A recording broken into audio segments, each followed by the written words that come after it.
people, and welcome back to our channel. Thanks for watching all of our videos.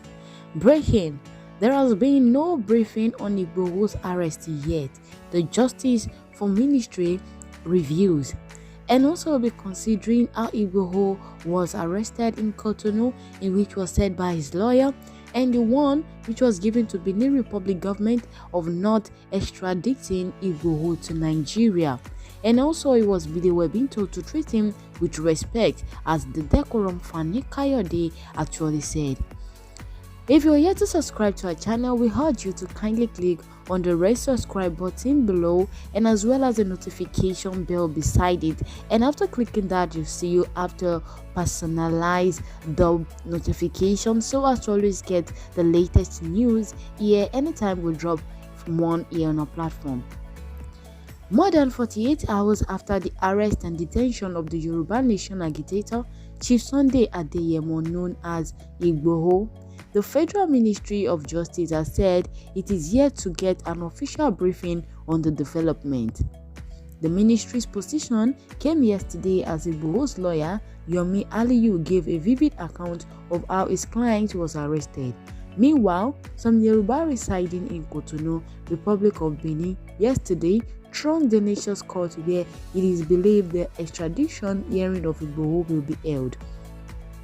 Similarly, dozens of protesters gathered at the home of Igboho in Ibadan, carrying placards with various messages such as "Igboho is not a criminal, I stand with Igboho," and so on. Igboho and his wife Rockwell were arrested at Kajahun Airport in Cotonu, Benin Republic, on their way to Germany on Monday night by security operatives in the neighboring country and detained. He had been declared wanted after his Ibadan home was raided on July 1st by operatives of the Department of State Service (DSS). 2 people were killed by the DSS in the late-night raid, while 12 others were arrested and later paraded in Abuja, and they have since been charged to court. A top officials of the ministry, whose legal advice will be crucial in deciding the fate of Igboho and his supporters, told Vanguard last night that there had been no official briefing on the matter, and we have not been officially briefed on the arrest and detention of Igboho as we speak, the official said.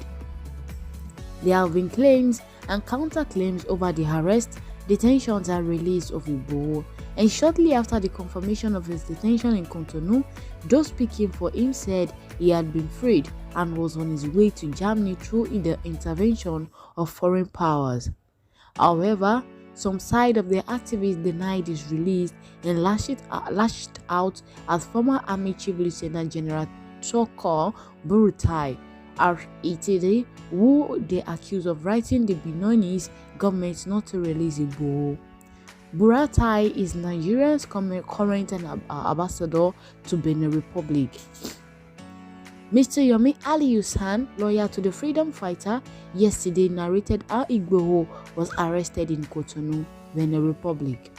Mr. Aliyu, who spoke during a radio talk program on Rave FM tagged Frank Talk, said one of Igboho's brother traveling with him before he was arrested was the one bundled into the plane heading to Germany, not Sunday.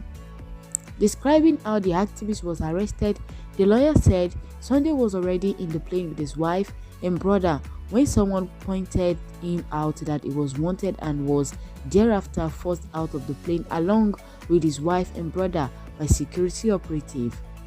The legal practitioner said, as at today, Sunday Igboho is still in police detention in Benin Republic, specifically in Cotonu. While they were fighting with the brother when he was bundled into the plane heading for Germany, is one into Germany now, not Igboho. He was already in the plane in Cotonu on his way to Germany with his wife, and his brother was there too, and somebody pointed him out that he is a wanted person. He was brought down with the wife and brother, and a fracas ensued because he was to be flown to Nigeria on an helicopter standing by. But the wife and brother put up a fight and started shouting at the airport, which attracted some other Yoruba indigenes, and they came to their rescue. He added that his line of communication with Igboho was indirect, adding that he deliberately decided not to travel to Cotonu, avoid being embarrassed. He said, "My communication with him is indirect. We don't want to create a situation where we now go to Cotonu and I'll be embarrassed for some other reasons. We know who is heading the police, who the ambassador in Cotonu is. I can't go to the area now, but I can speak with him indirectly anytime I want to speak with him. I have been speaking with him through somebody that should know. I don't belong to any group, either Afenifere or Odua Nation. I am directly appointed by Sunday, not for any group, not for Odua group, not for Afenifere or anybody. In fact, my own philosophy is different from their philosophy, but professionally, I am for Sunday and the rule of law, nothing political." The call for Igboho's release, however, took a new twist as agitators for Yoruba Nation independence in their 100th stormed Ibadan, the Oyo State capital, demanding that the extradition of Igboho to Nigeria should not be granted by the Beninese government. Similarly, in a video on the Facebook page of Olayomi Koiki, Igboho's media aide, the Yoruba in Cotonu were seen singing solidarity songs demanding freedom for Igboho, and they also demanded an independent nation for Yoruba people, saying they have confidence in the Benin Republic justice system and expressed optimism that Igboho will be freed anytime soon. And as well, the vehicular movement disrupted in Ibadan. In Ibadan, the protest, which began at the Saga residence, disrupted the vehicular movement on major roads in the vicinity. The protesters also proceeded to the streets calling for Igboho's release, displaying placards bearing different inscriptions. They want the federal government not to undermine Igboho's right to freedom, adding that Igboho had committed no offense and as such should be allowed to move freely without being haunted. Speaking with journalists, leader of the protester Yusuf Ajikobi said it is unjust for the Yoruba Nation agitator to be detained outside Nigerian jurisdiction, vowing that the agitation will not stop until their demands are met. Ajikobi said he is fighting for a genuine cause and we are all in support of his agitation. We are here to appeal to the Beninese government not to extradite Igboho to the Nigerian government. They should allow him seek asylum in Germany. Yoruba cannot continue to suffer. We are tired of our herdsmen are killing our farmers in the southwest and raping our girls. We demand our freedom.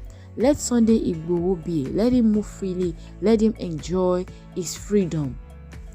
And as well, they said, help us ask Buhari and his people, what is the offense of Igboho? Igboho asks Fulani elders killing and raping our people to live. Is that an offense? The federal government under Buhari knows where bandits and Boko Haram leaders are, but they ignore them, preferring to use Nigerians' resources to kidnap peace-loving people and put them in jail. The government watched a northern cleric romancing bandits, visiting them in the forest, but this government still claims not to know the bandits' whereabouts. We call on our southwest governors and Yoruba monarchs to rise and fight for the people that put them in position. It is not a crime if someone is asking for an end to oppression. The federal government is pushing too far in the way it is handling the issues of Igboho and Nnamdi Kanu. Also, it was being reported that the protesters taxed Yoruba monarchs and Igboho's release. It was being said that one of the protesting youth, David Ajulo, said, I am appealing to Yoruba monarchs to rise in defense of Igboho. It should be known that many people in Yoruba land have suffered a lot at the hands of criminal herdsmen. They have raped, killed, kidnapped, took ransom, and destroyed farmland. So many people are grieving in Yoruba land. Nobody came to their rescue. Even the federal government and security agencies did not come to assist the Yoruba being terrorized by criminal herdsmen. If you have the records, you can challenge me the number of criminal herdsmen that have been arrested, prosecuted, and jailed for committing these crimes.